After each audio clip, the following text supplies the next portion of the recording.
A few weeks ago, I contacted Ben Newton, who owns a gunsmithing shop over in Saranac, to do some work for me on a gun I had just bought. BK Guns and Stuff specializes in custom guns and restorations, but has also made a name for themselves putting together 450 Bushmasters. Their gun work is impeccable, and just what I was looking for when I was thinking about having a bolt-action rifle converted to a 450. We opened, it was May of 2013.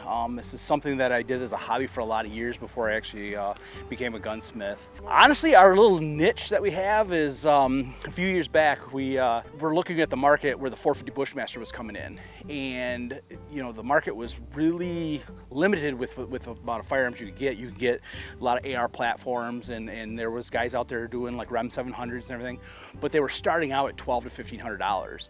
And we really wanted to find a platform that we could go and use that we could get at sub $1,000.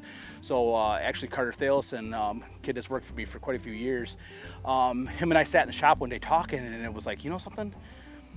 The SB2 platform, the H&R or New England Firearms SB2 platform was going to be like perfect for us. So after that and stuff, being that the single shot H&Rs and New England Firearms are so popular, it's like almost everyone had one as a kid. If you had owned a firearm, you'd owned one of those. So when we started to advertise and we were building them, we were just swamped. They were contacting us and finding us through the internet, and we've built a ton of them.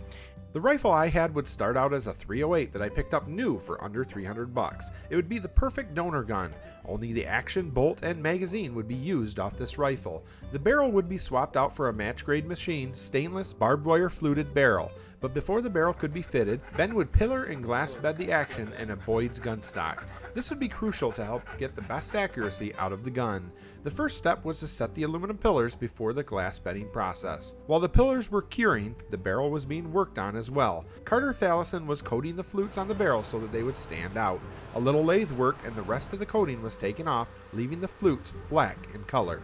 The barrel was then installed and the headspace was set with some go, no-go gauges. And this should not close on the no-go gauge. Just like that, it didn't close on it. Once it dries and stuff, tomorrow I'll come in here, then I'll just take the screws back out of it, and it'll pull it back apart, and then I'll do any cleanup work that has to be done to it, because there might be a little bit of squish out and stuff that I don't like. But at that point, I'll actually remove material inside the stock to give more area for the bedding to be down into it. Okay, we're gonna put glass bedding material into the action from the rear aluminum pillar that we installed earlier up to in front of the recoil lug down here where the barrel starts. And it's gonna be all through here. And when you install the action down into the wet glass bedding material before it's cured, it will squeeze out, and then we'll have to do some cleanup work and then let it sit overnight while it cures. Now with the 450 Bushmaster in the state of Michigan here where we're at, your average hunter is going to be able to expect groups that are very, very small from as far as 50 to 200 plus yards out there. I mean, you guys are shooting 2-inch groups at 200 yards very, very easily with these guns. And the 450 Bushmaster, what I found on all these different platforms is it's very accurate, extremely accurate. And it almost doesn't really seem to matter what twist rate you're using on the barrel. Barrel length, they don't need to be very long, but yeah, inherently accurate.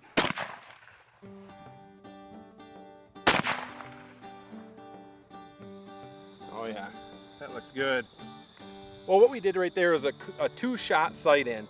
Basically, I took the first shot, it's been bore sighted, but it's not been sighted in. So I took the first shot and I hit about 1, 2, 3 inches low and maybe a 1/2 inch to the right.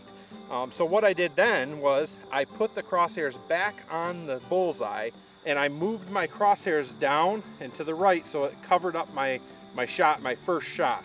And what I did was I went just a little bit farther because I want to be just a hair high at 100. So I went just a little bit beyond that and I hit perfectly on the center line about that far above the bull. That's a 2-shot sight in, saves you a lot of ammo, and it's very, very easy to do. Crosshairs on the center, shoot, put the crosshairs back on the center, move the turrets to wherever your bullet hits, high right, low left, whatever it is, move your crosshairs there, and it'll be right on for that second shot. Now that the rifle was sighted in, it was time to get it out into the field. The first season it would see was the early youth season with my 11-year-old son, Reed.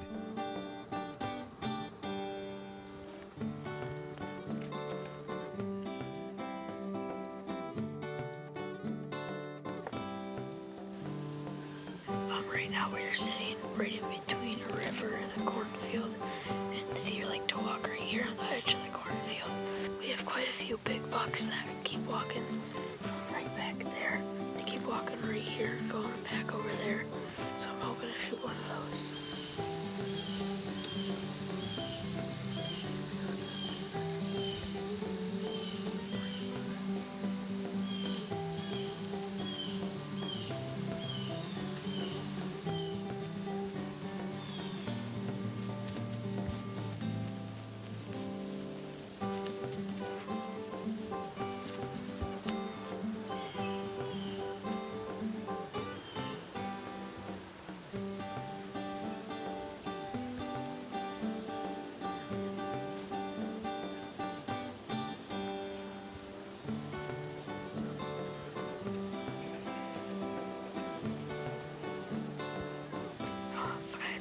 Five does walked out from right over there. They walked and they came right underneath us. Now they're right behind us, so I just stand back there and eat it around, right in front of our trail camera.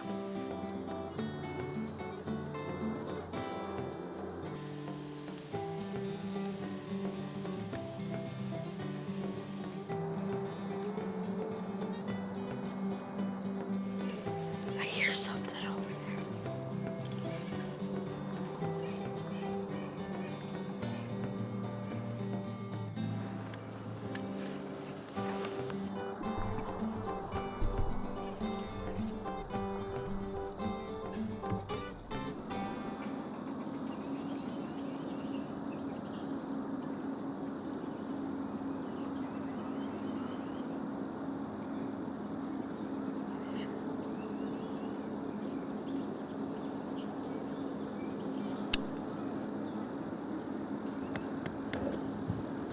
He's gonna come into that opening. Oh,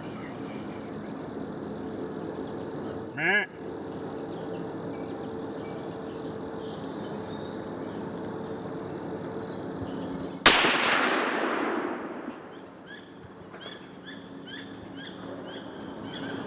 you get him? He's laying in the water. Don't knock that out. Grab that shot. Yeah. What do you think? Oh, that was fun. You sniped him. Yeah. What happened? So, this, we were just all sitting here, and then all of a sudden we started hearing a bunch of stuff over here, and we couldn't figure out where it was. We kept looking and looking and looking, and then all of a sudden I saw two bucks fighting with each other, and it kept going into places where I couldn't shoot him, and then he stepped right out into that opening, and I shot him. It's like 100 yards through the woods. That was not an easy shot. Nice shot. Thanks. What do you think? It was Let me see fun. that shot. Nice. With the new gun. Yeah. What do you think of that new gun? Sweet. You really liked the old Thompson Center, didn't you? Mm-hmm. You like this one okay? Yeah.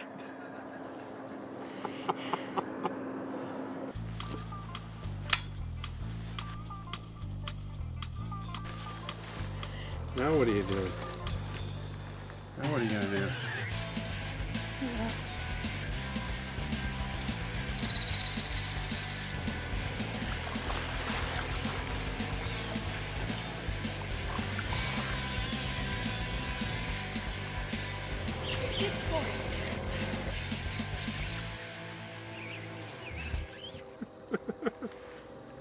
You're a little excited when he was coming in, weren't you?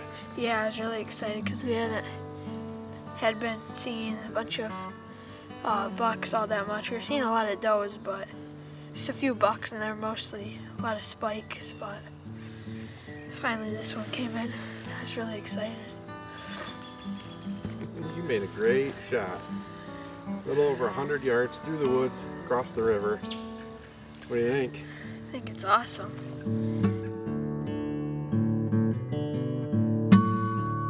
Oh, that was fun.